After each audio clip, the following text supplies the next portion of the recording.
اليوم غادي نهضروا على بابلو اسكوبار ديال المغرب، ولكن هاد بابلو مبدل على ديال كولومبيا. عمره هز السلاح ضد الدولة او تزعم عصابات منظمة. بابلو ديالنا كان راجل بزناز خانس باستا، ولكن كان متواضع وكان كيعمل الخير ونية شي شوية. خليكم معنا باش تعرفوا علاش نية. أحمد بونقوب أو حميدو الديب خلق في سنة 1944 وبدأ العمل في سن 16 عام كمساعد ديال البحار، وفي سنة 1970 تمكن من شراء واحد فلوكة صغيرة، وهنا بدأ النشاط ديالو في تهريب المخدرات. فبشوية بشوية حميدو بدأ كيتعلم قوالب وكيتعرف على ناس، وبدأ كيوسع من نشاط الشبكة ديالو، حتى رجع هو اللي حارس بحار من منطقة كاب سبارتيل حتى القصر الصغير.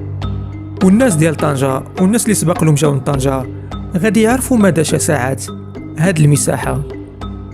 بصراحة حميدو ما كانش خصنا نقارنوه بابلو اسكوبار، حيت عمره قال الدولة بلاطا او بلومو. بالعكس، السيد كان كيخدم الدولة على حد قوله، بحيث انه كان كيحرس البحار وكيقلل من ظاهرة الهجرة السرية.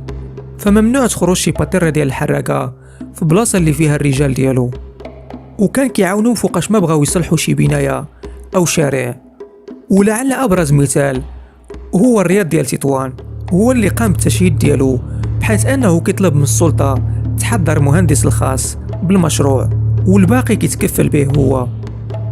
بالاضافة الى انه كان كيساعد الاجهزة الامنية في القبض على المجرمين، بحال شي مجرمين كانوا قتلوا اجانب في طنجة، وكذلك جزائري كان متهم في الاحداث الارهابية في مراكش سنة 1994. والقائمة تطول. هذا ما يخص السلطة. أما الشعب فحدث ولا حرج. فعلى حساب قوله ف80% من الثروة ديالو كتمشي في الأعمال الخيرية، بحيث أنه كان كيبني الديور للناس اللي خدامين معاه. وشحال من درويش ما كانش كيقدر يخدم كان كيوفر له صالير شهري، بالإضافة إلى بناء مساجد. حميدو تمكن من جمع ثروة كتقدر ب40 مليار سنتيم من تهريب المخدرات. احتاجت الحملة سنة 1996. هاد الحملة كان كيترأسها وزير الداخلية السابق دريس البصري، وجات بتعليمات من الملك حسن الثاني، بحيث قاموا باقتحام المنزل واعتقال ديال حميدو، وتم تفتيش جميع البيوت ديال حميدو الديب، وما جبروا حتى غرام ديال الحشيش. تم النقل ديالو للقنيطرة، وبعدها المعتقل تمارا الشهير تم خضع لتحقيق مطول.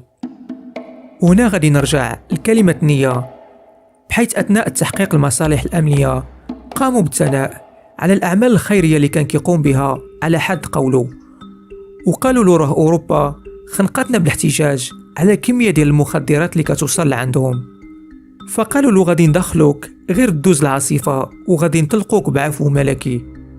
التحقيق مع حميدو استمر ل 17 يوم، وقام حميدو بتوقيع على المحضر وحكموا عليه ب10 سنوات.